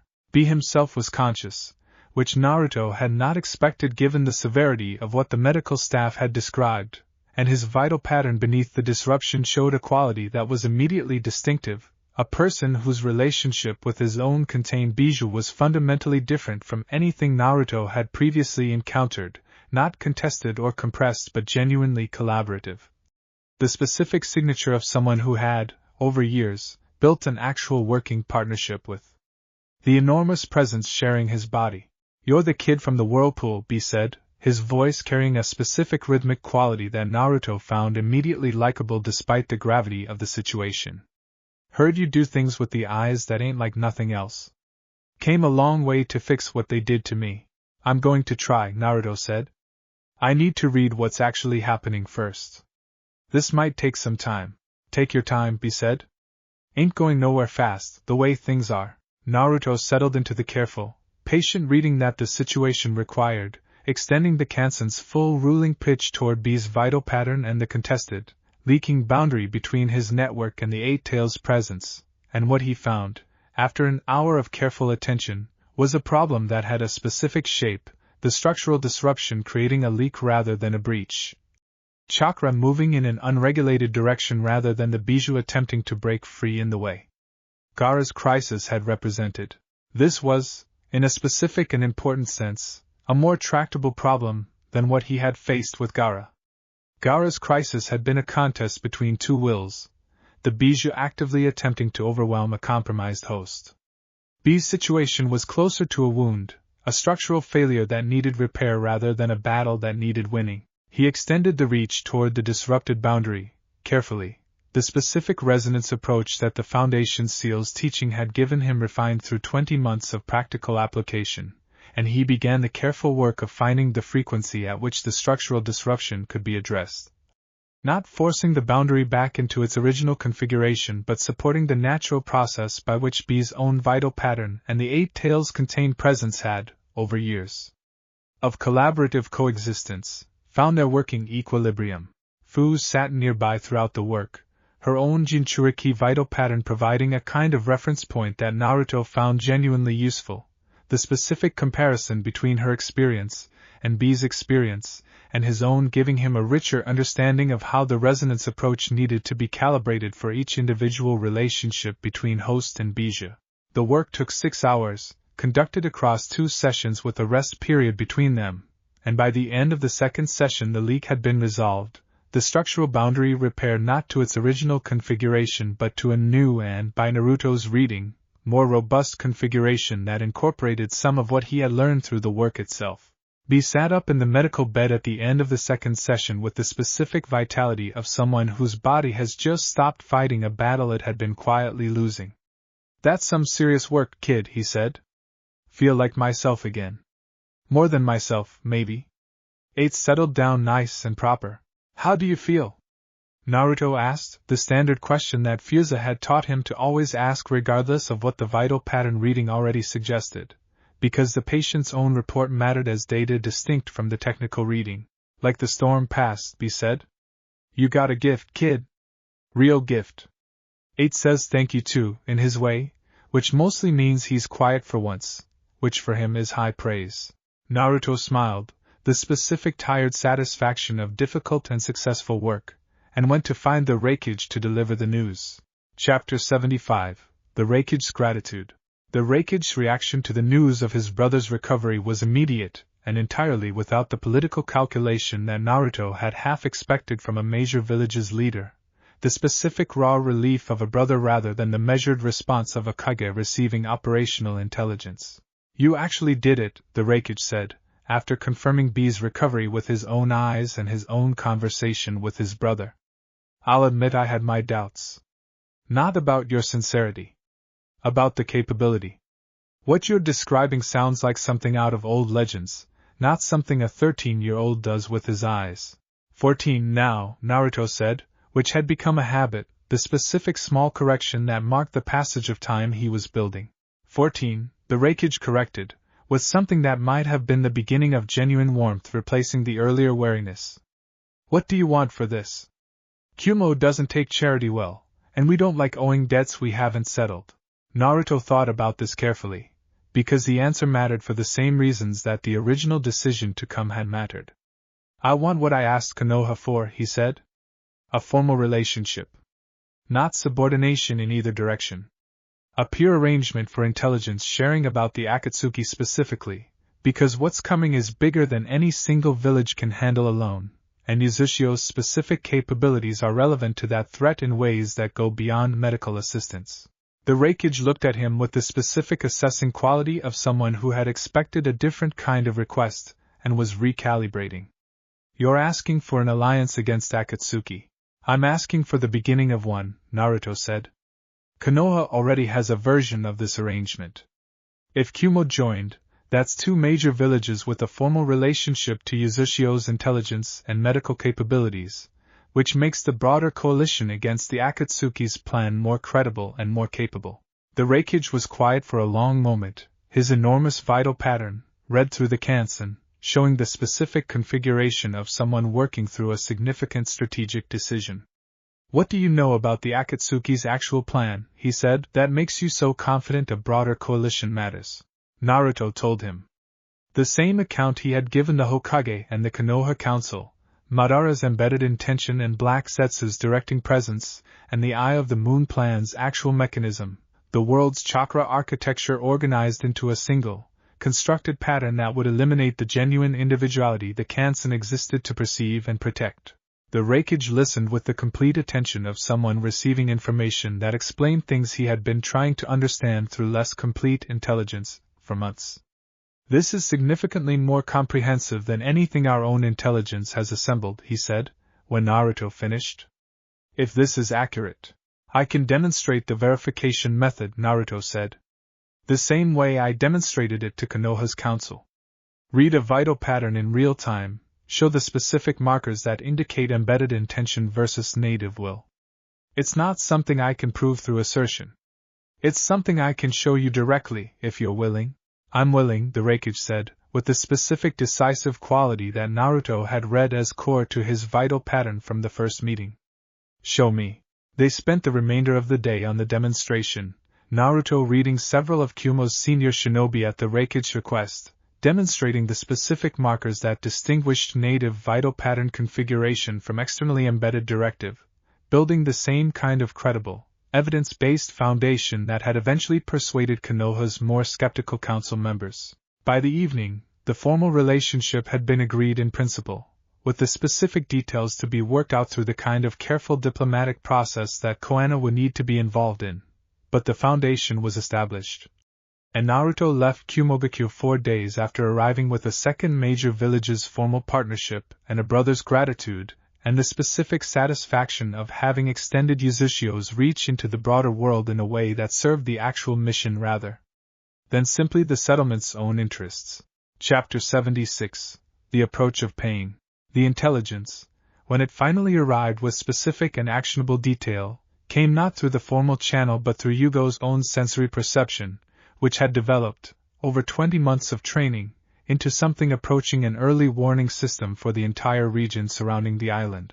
Something is moving, Yugo said, finding Naruto in the training ground on an evening in the 22nd month, his vital pattern carrying the specific configuration of someone whose extraordinary sensory range had detected something genuinely significant. Large chakra signatures.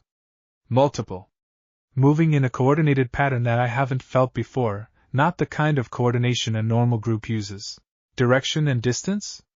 Naruto asked, already moving toward the watchtower, east and slightly north. 300 kilometers, maybe more. The range I'm reading them at is unusual. Whatever's generating those signatures is powerful enough that I'm catching it from much further than my normal detection range.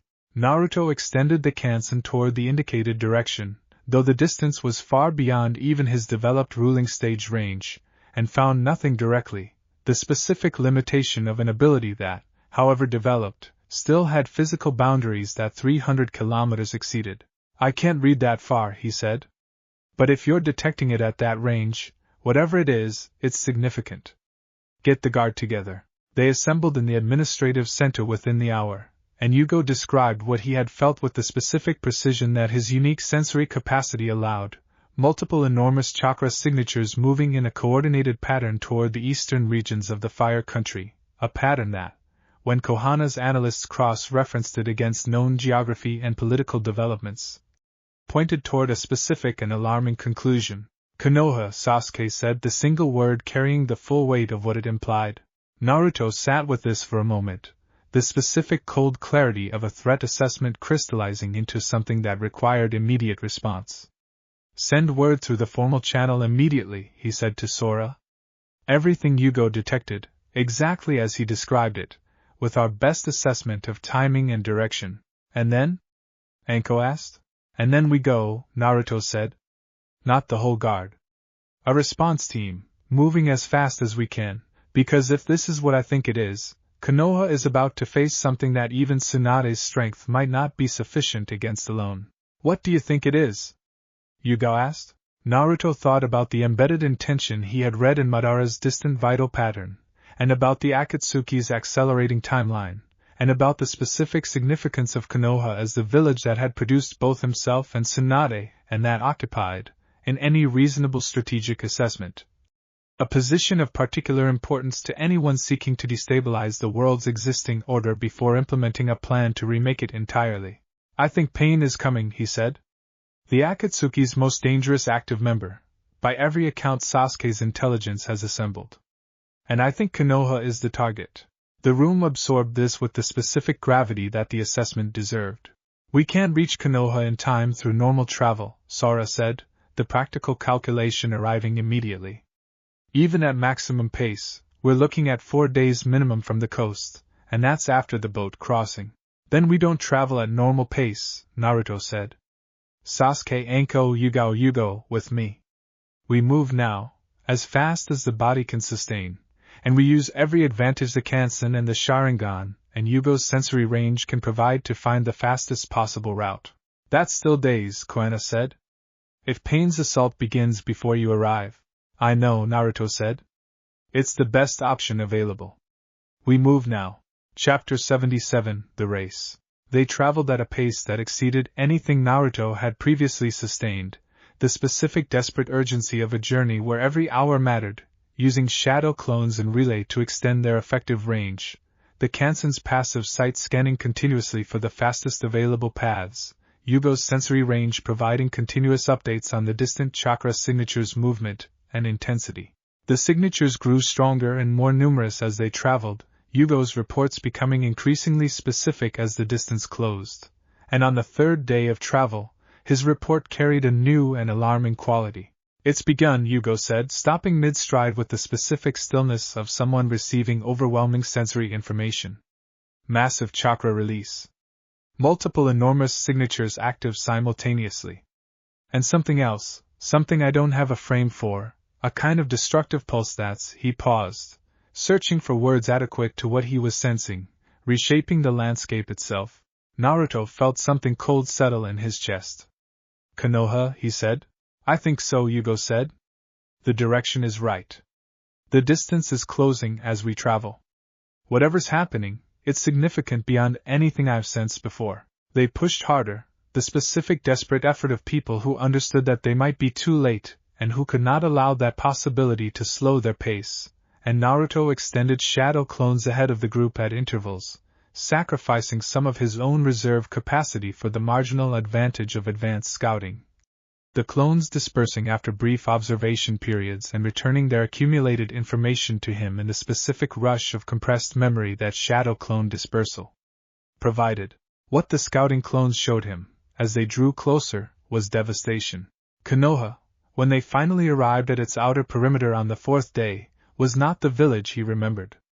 Where the familiar structures had stood, there was a vast crater, the specific geological violence of something that had reshaped the earth itself rather than merely destroyed the buildings on its surface.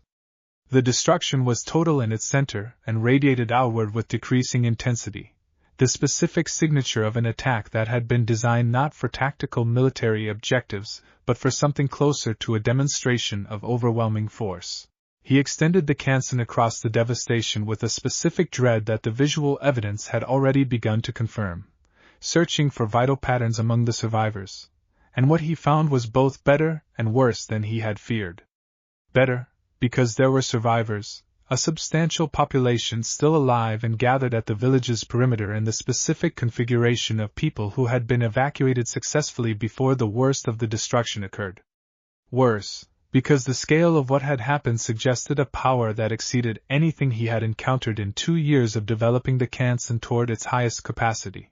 He found Tsunade's vital pattern among the survivors, weakened but present, and he found Kakashi's, and he found, with a specific surge of relief he had not expected to feel this strongly, Sakura's and Naruto's old classmates scattered through the gathered survivors. And he found, at the center of the crater, a vital pattern unlike anything he had previously encountered, a configuration that combined the controlled architecture of the embedded intention he had read in Madara with something more immediate and active, multiple bodies, he realized as the reading clarified, each carrying a fragment of the same controlling will. The specific signature of the 6 paths of pain operating as extensions of a single directing consciousness. "That's him," he said to the team, who had gathered around him at the perimeter, taking in the devastation with their own specific reactions, Sasuke's controlled fury, Anko's professional assessment, Yugao's grief at a scale of destruction she had hoped never to witness again, Yugo's overwhelmed sensory system struggling with the sheer intensity of what remained active at the crater's center. 6 bodies, Naruto continued, the reading clarifying further, as he held the pattern in his full ruling pitch attention. All connected to a single controlling intelligence. The actual director is elsewhere, operating these as remote extensions. Can you read the actual director through the connection? Sasuke asked. Naruto extended his attention along the resonance thread that connected the 6 bodies to their distant controller, the specific delicate work of following a connection without disrupting it. And what he found at the far end of that thread was a vital pattern that carried the same controlled grief he had read in Itachi, though organized around a different fundamental configuration.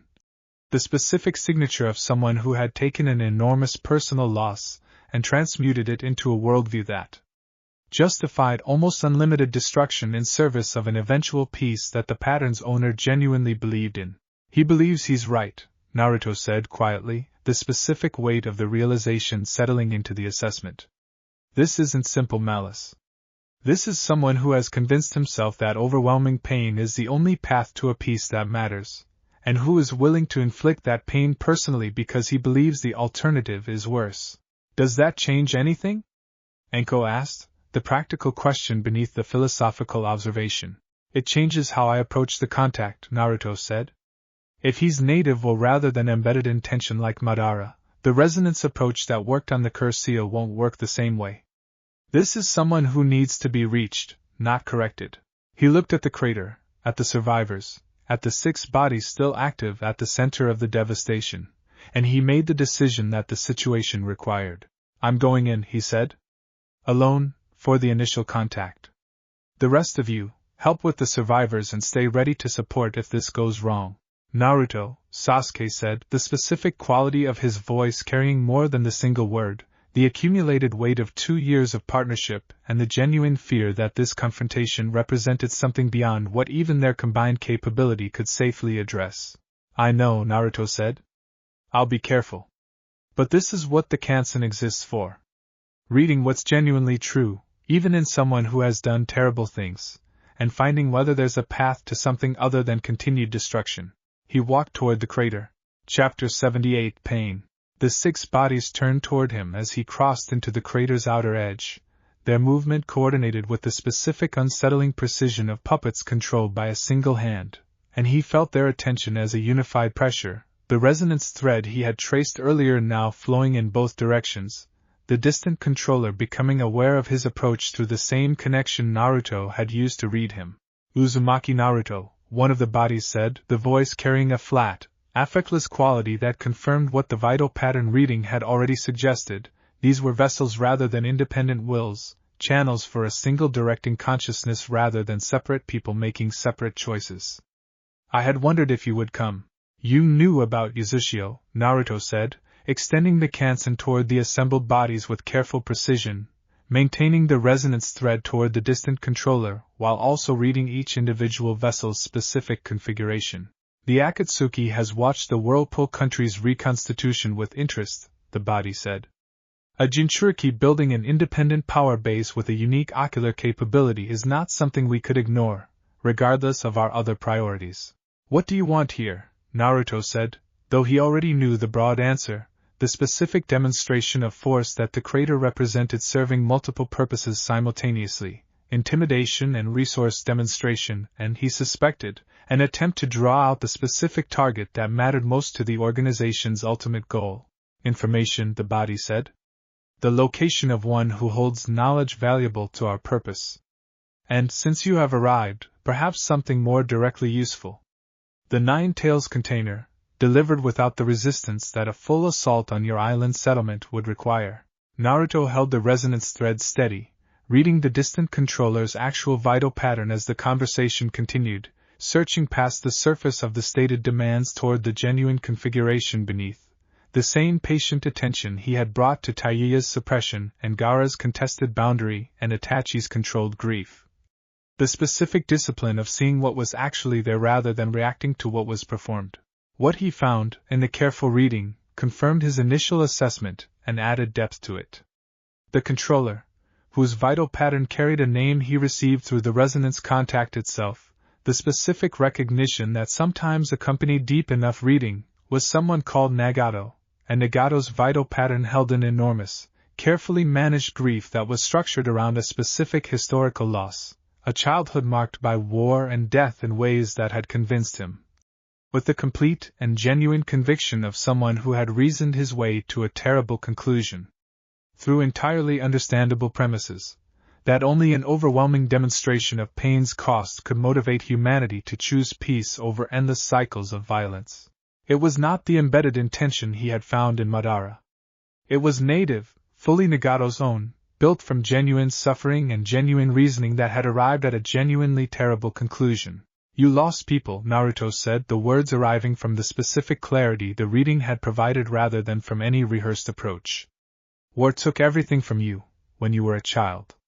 And you decided that the only way to stop war from doing that to anyone else was to make the cost of war so absolute that humanity would have no choice but to abandon it. The body's flat expression flickered, the specific minute disruption that indicated the reading had found its target with uncomfortable precision. You know nothing of what I lost, the body said, though Nagato's actual vital pattern, transmitted through the resonance, showed something more complicated than the words flat denial, a quality that Naruto recognized as the specific defensive posture of someone whose deepest wound had just been touched by someone who genuinely understood it rather than merely referencing it for tactical advantage. I know what it looks like in your vital pattern, Naruto said. I'm not guessing. I'm reading you directly, the same way I read everyone, with the same ability that let me find your actual identity through this connection. You lost your parents to Konoha shinobi during the war. You lost someone else, someone closer, more recently, in circumstances I can't fully read from this distance but which carry the same quality of grief, compounded rather than resolved. The flickering in the body's expression deepened, and through the resonance Naruto felt Nagato's actual attention sharpen, the specific quality of someone who had not expected to be seen this completely by an opponent, and who was recalibrating in real time. Your plan doesn't work, Naruto continued, pressing the advantage that genuine understanding provided, not as a tactic but as the actual truth he had a responsibility to voice. Not because peace through fear is morally wrong, though I think it is, but because it's not actually peace. It's submission, maintained through the threat of repeated demonstration. The moment your control weakens, or you die, or anyone discovers a way to resist the threat, the entire structure collapses back into the same violence it was meant to prevent. You're not ending the cycle. You're proposing to become its permanent center. And what alternative do you propose? The body said, Nagato's actual voice beginning to bleed through the vessel's flat effect, the specific quality of someone engaging directly rather than performing a predetermined script.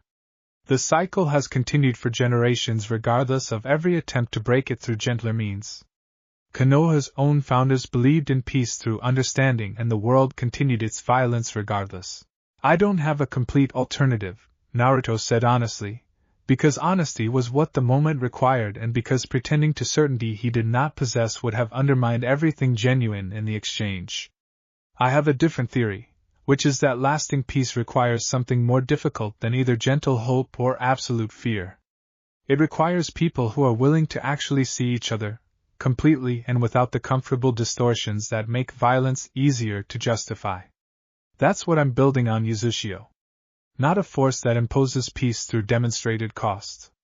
A practice of genuine attention that makes the comfortable distortions harder to sustain.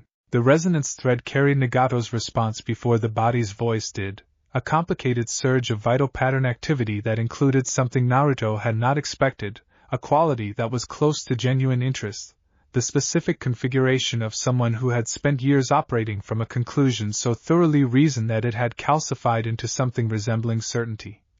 Encountering an argument that did not simply oppose his conclusion, but offered an alternative framework he had not fully considered. You believe attention alone can address what war and grief and loss create in people, the body said, and there was, for the first time, something in the flat voice that carried genuine question rather than rhetorical challenge. I believe it's the foundation that everything else requires, Naruto said. I can't promise it solves everything. I can tell you that the alternative you're proposing, peace maintained through fear of overwhelming pain, has never actually worked in any case I've studied. Because fear doesn't change what people genuinely want, it just suppresses the expression of it until the suppression fails. The crater was quiet, the six bodies still in their unsettling unified stillness, and through the resonance thread Naruto could feel Nagato actually considering what had been said, the specific internal process of someone whose certainty had been disturbed in a way that mere opposition had apparently failed to achieve in years of conflict with conventional shinobi forces. I will consider what you've said, the body finally said, the specific careful neutrality of someone who has not been defeated in the argument, but has also not dismissed it. This conversation is not concluded, but it is paused. I require time, and I suspect you require time to attend to the survivors of what has already occurred. That's fair, Naruto said, understanding that pushing further in this moment would likely produce defensive retrenchment rather than continued openness. the specific wisdom that 20 months of guard-based collective deliberation had taught him about timing and pressure. "We will speak again," the body said, and then, with the specific abruptness of a connection being deliberately severed, the 6 bodies collapsed simultaneously, the controlling resonance withdrawing in a single coordinated motion, leaving the crater silent except for the distant sounds of Konoha's survivors continuing their grim work of assessment and recovery. Chapter 79, The Aftermath. He spent the following 3 days in Konoha, working alongside the guard and the village's own recovery effort, the specific intense labor of helping a community process catastrophic loss while also addressing the practical necessities of survival and reconstruction. Tsunade had survived, though her vital pattern showed the cost of what the confrontation had required of her, and she met with Naruto on the second day in the temporary command structure that had been established at the village's perimeter, her exhaustion visible in ways that the Kansen's reading confirmed went beyond simple physical fatigue. "You spoke with him," she said. "Pain. Or whoever's actually behind those bodies." "Nagato," Naruto said. "That's his name. I read it through the connection when I made contact." And he told her what had happened, the conversation and the reading and the specific quality of genuine consideration he had felt through the resonance thread at the end, the sense that something had shifted, however slightly, in a will that had seemed, by every prior account, completely fixed in its terrible certainty. Tsunade listened with the specific complete attention of someone who had spent the past 3 days managing an unprecedented crisis and who recognized, in what he was describing, something that might matter more than any tactical response the village's remaining forces could mount. "You think you can actually reach him," she said. "Not defeat him through force. Reach him." "I don't know," Naruto said honestly. "I think it's possible. I think the conversation opened something that wasn't open before. But I also think it would be naive to assume one conversation resolves years of reasoned conviction built on genuine and devastating loss. This is going to take time, if it's possible at all, and I don't know how much time we have before the broader Akatsuki timeline forces a different kind of confrontation." "What do you need from Konoha?" Tsunade asked, the specific practical question of a leader assessing what resources the situation required. "Time to follow up on the conversation," Naruto said. "And patience with an approach that isn't going to look like conventional military strategy. If there's a path to actually ending the cycle Nagato described, rather than simply defeating him through force and leaving the underlying grievance unaddressed, I think it's worth pursuing seriously, even though it's slower and less certain than direct confrontation." Tsunade was quiet for a long moment, her vital pattern showing the specific weighing of someone who had spent decades making decisions that balanced idealism against practical necessity. "You have more patience for this kind of approach than most shinobi twice your age," she said finally. "I'll give you the time, within reason. But I want regular updates, and I want a contingency plan if the patient approach fails and we need to respond to renewed aggression." "That's fair," Naruto said. "I'll keep you informed through the formal channel." He spent the remainder of his time in Konoha helping with the immediate recovery, working with Fuse's medical techniques alongside Konoha's own medical staff to address the injuries that the assault had produced, and reading the village's collective vital pattern with the specific attention that helped him understand what the community needed beyond the immediate physical recovery. The deeper work of processing a trauma of this magnitude that would take considerably longer than the physical reconstruction. He found Kakashi during this period, working alongside the recovery effort with the specific quiet competence that had always characterized his actual capability when he chose to apply it fully, and their conversation was brief but carried a different quality than their exchange at the Hokage's funeral, the specific shorthand of 2 people who had each, in their own way, continued the work of repairing what had been damaged between them. "You handled pain better than I would have expected from anyone," Kakashi said. "Most people would have tried to fight him directly. You tried to understand him. The Kansen makes understanding more available than it would otherwise be," Naruto said. "It would be wasteful not to use that, even against someone who's done terrible things." "That's a more mature perspective than I had at your age," Kakashi said. "Or considerably later than your age, if I'm honest." "I had good teachers," Naruto said, and meant it in a way that included, without excluding Kakashi from the category, all the people who had actually shown up for him when it mattered, Setsuko and Kurenai and the guard and the island itself. Chapter 80. The Second Conversation. The second contact with Nagato came 11 days later, initiated not through another assault but through a more careful approach, a single emissary body appearing at Uzushio's outer perimeter with the specific deliberate visibility of someone seeking conversation rather than confrontation. Naruto met the body at the harbor shore, the same location where he had stood against the 23 hired operatives months before, and the resonance connection through the body to Nagato's distant presence carried a different quality than the first contact, less the unified pressure of overwhelming force and more the specific careful approach of someone who had spent 11 days in genuine consideration of what had been said.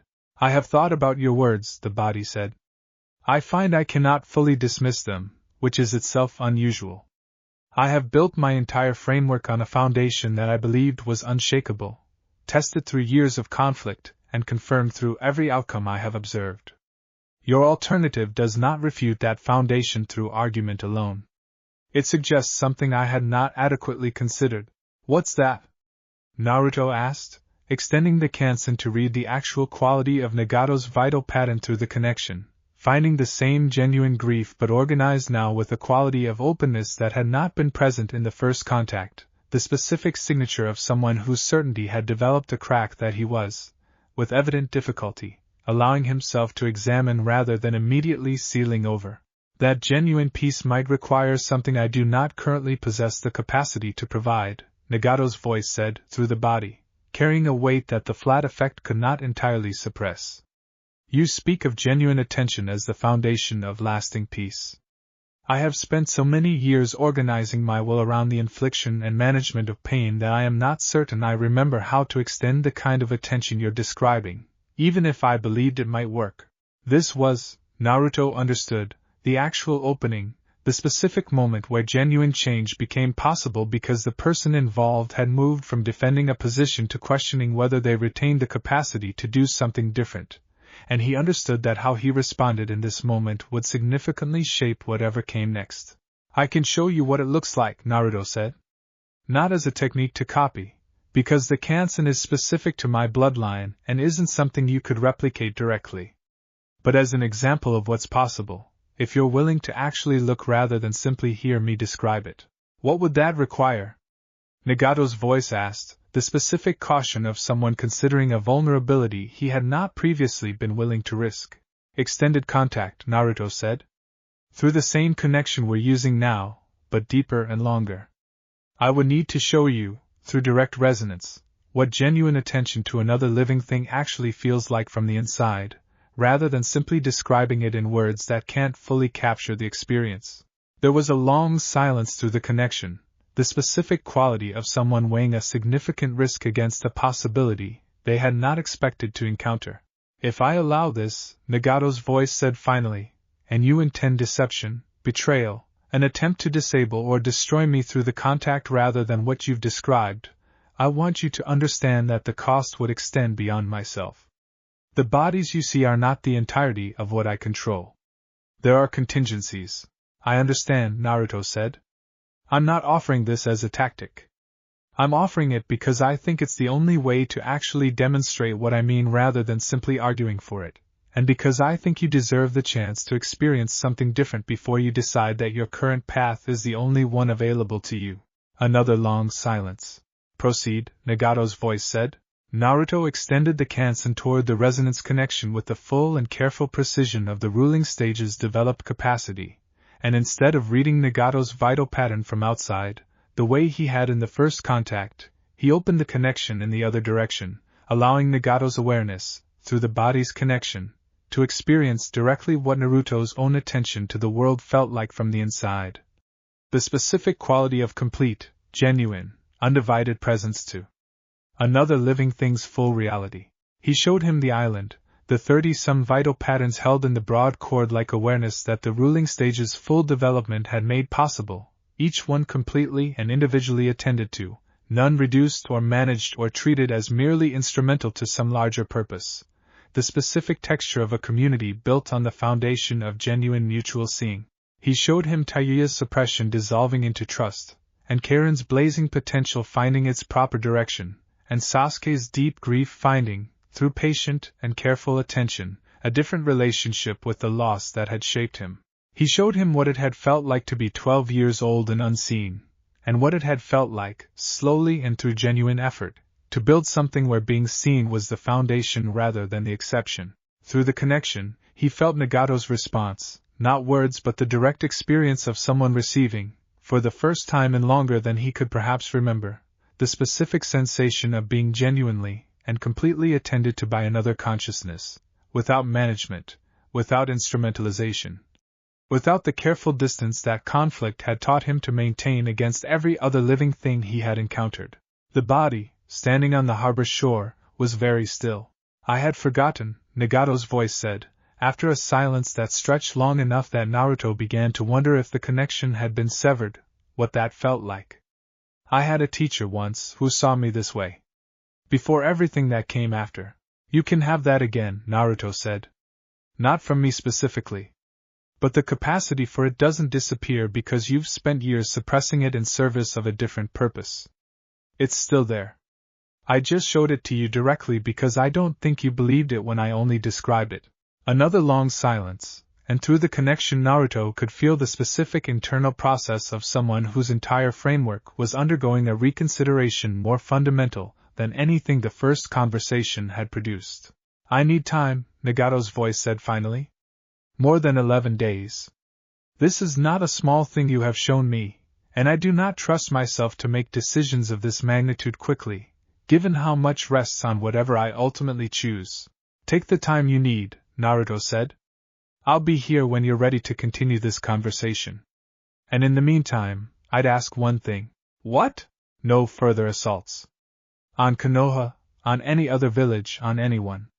Not as a condition of continuing to talk, but because I think, if what I just showed you reached anything genuine in you, you already know that further demonstrations of overwhelming pain aren't going to bring you closer to whatever peace you're actually hoping for. The body was quiet for a long moment. I will consider that as well, Nagato's voice said, and then the resonance connection withdrew, the body collapsing in the same manner as before, leaving Naruto standing alone on the harbor shore with the specific exhausted weight of having attempted something that exceeded anything the Kansen's training had explicitly prepared him for.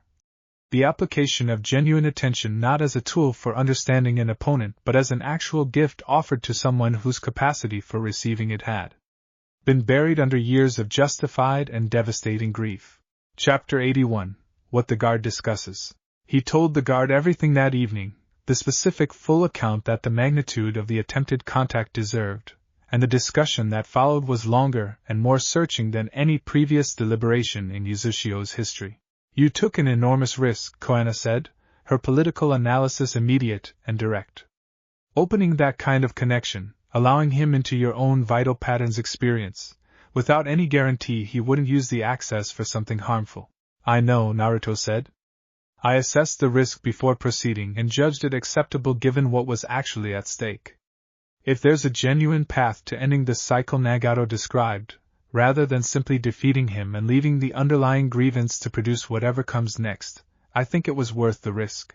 And if he uses what he learned to find a way to actually harm you through the connection, Enko said, the specific tactical concern of someone whose professional training emphasized exactly this kind of vulnerability, then I'll have learned something important about the limits of this approach, Naruto said. But I don't think that's what happened. I think what happened is closer to what I intended, which is that he experienced something genuine that his current framework hadn't accounted for, and now he's sitting with that experience in a way that might change what he eventually decides.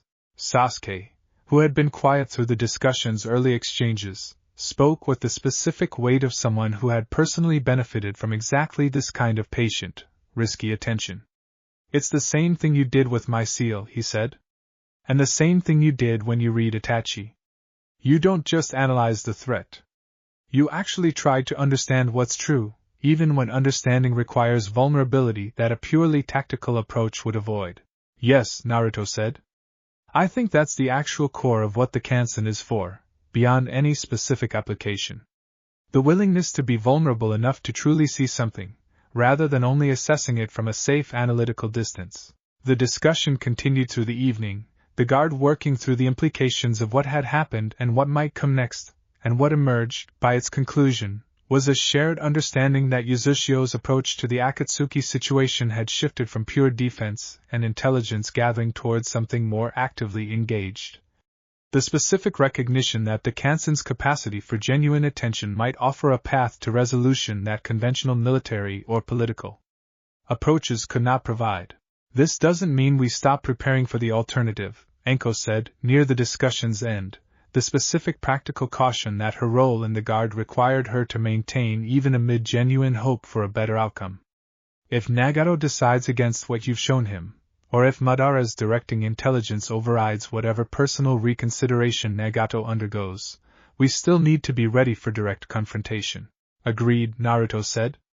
We continue developing the defensive capability, continue the formal relationships with Konoha and Kumo, continue everything we were already doing.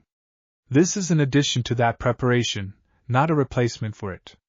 But I think it's an addition worth pursuing, because if it works, the cost in lives and destruction that the alternative would require is something worth genuinely trying to avoid. The Guard's agreement was not unanimous in its enthusiasm, the specific quality of people who understood and respected the attempt while also carrying legitimate concern about its risks. But it was unanimous in its support, the specific trust that 22 months of demonstrated judgment and genuine collective process had built between Naruto and the people who had chosen to build Uzushio alongside him. Chapter 82, The Long Wait. 3 weeks passed without contact, the specific patient quality of waiting for a decision whose outcome could not be hurried or forced without undermining the entire premise of the approach that had been attempted. Naruto used the weeks productively, continuing his own development, deepening the Guard's collective capability, maintaining the formal relationships with Konoha and Kumo through regular updates that included, with appropriate caution about the sensitivity of the information, the broad outline of what had occurred with Nagato and what might result from it. Tsunade's response to this update, transmitted through the formal channel, carried a specific quality that Naruto found genuinely moving when he read it, a careful acknowledgement that the approach he had taken, however unconventional and risky by the standards of traditional shinobi strategy, represented exactly the kind of capability that made the formal relationship with Uzushio valuable in ways that extended beyond simple military or medical assistance. The island itself continued its steady growth during the waiting period, 3 more arrivals bringing the population to 46, each one received with the same careful, attentive process that had characterized every previous arrival.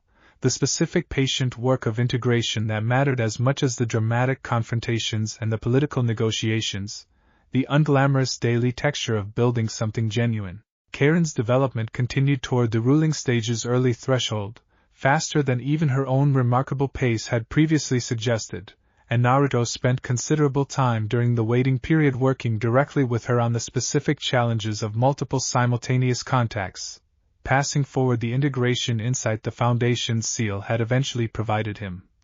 The cord-like unity that exceeded simple addition of separate threads. You got this from the seal, Karen said during one of their sessions in the training ground, after months of practicing the separate contact approach first.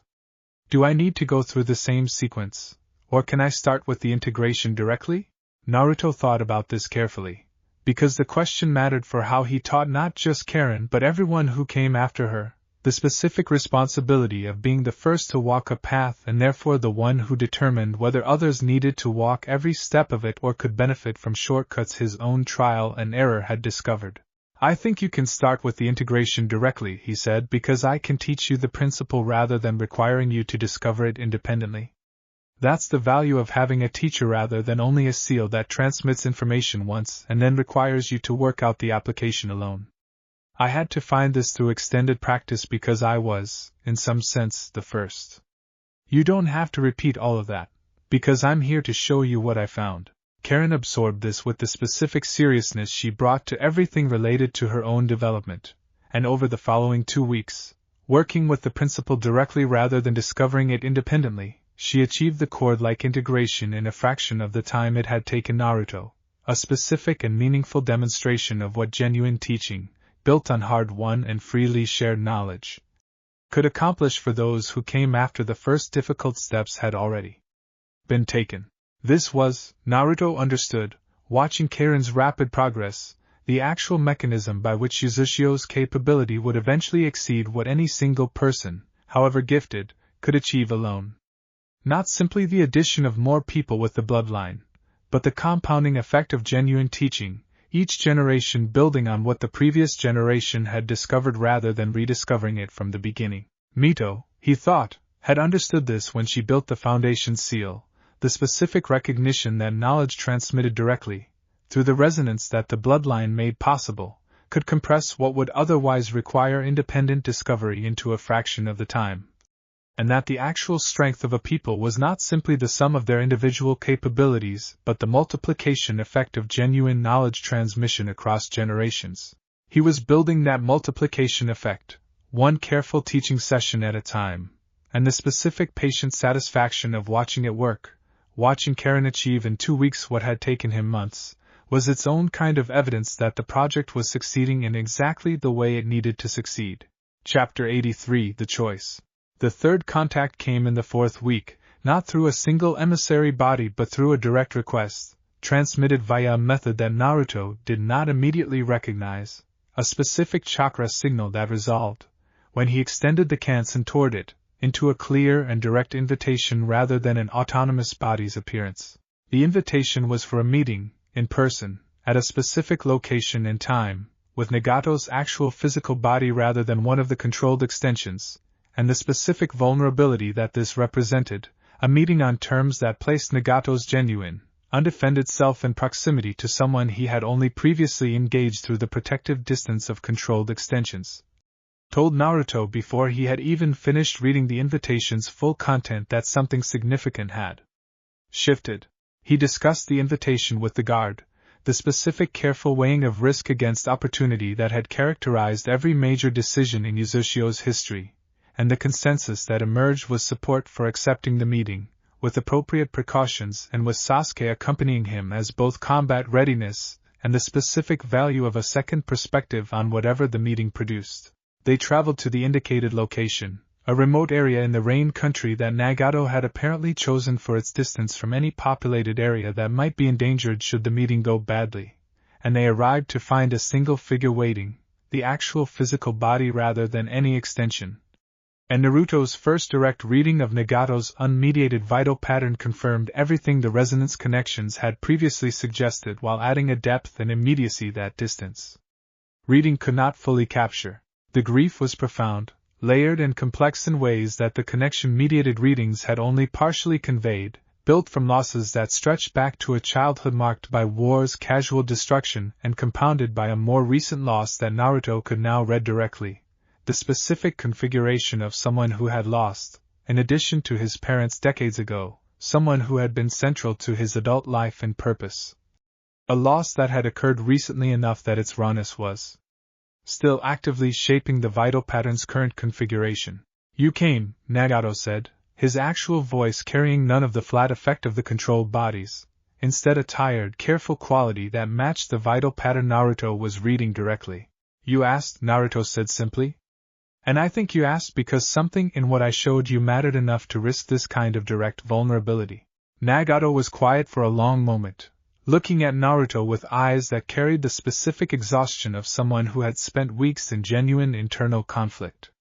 "I have spent 3 weeks trying to determine whether what I felt through that connection was real," he said, "or whether it was some kind of manipulation I had not adequately accounted for. I have concluded, after considerable difficulty, that it was real. Which leaves me with a problem I had not expected to face again." "What problem?" Naruto asked. "The problem of believing in something other than the path I have spent years building," Nagato said. "I do not know how to dismantle what I have constructed without also dismantling the meaning I have made from everything I have lost. The pain I have caused, the people I have hurt, the bijou I have collected for a purpose I genuinely believed was necessary. If I abandon that path now, what was all of it for?" Naruto thought about this carefully, the specific weight of a question that did not have an easy or comfortable answer, and he chose to respond with the same honesty that had characterized every previous exchange between them. "I don't think there's an answer that makes the past not matter," he said. "What you've done has caused real harm, and no decision you make now undoes that harm. But I think the question isn't really what the past was for. It's what you do with the time you have left, knowing what you now know about what genuine attention actually feels like, versus what you believed before this conversation began. And if I choose differently, Nagato said, what happens to the bijou I've already collected? To Akatsuki's broader purpose, which I no longer fully control even if I wish to redirect it. This was, Naruto understood, the actual core of the practical problem beneath the philosophical reconsideration, and he answered it with the same careful honesty. I don't have a complete solution, he said. But I think the first step is genuine, which is what you're attempting right now, in this conversation, by being willing to question something you've held as certain for years. The practical problems, the collected bijou and the organization's broader trajectory, those are real and difficult, but they're not unsolvable, especially if you're willing to actively work against the harm rather than simply withdrawing your own participation. Nagato was quiet for a long time, the specific internal weighing of someone facing the most significant decision of his adult life, and Naruto waited with the patient attention that the moment required, not pushing, not arguing further, simply present to whatever Nagato needed to work through. I want to try, Nagato said finally, the words carrying a specific fragile quality, the sound of someone committing to something genuinely uncertain rather than simply accepting an easy resolution. Not because I am certain it will work. Because what you showed me was the first genuine thing I have experienced in longer than I can remember, and I find I cannot simply return to the path I was on without at least attempting the alternative. That's enough to start with, Naruto said. Genuine uncertainty, held honestly, is worth more than false certainty in either direction.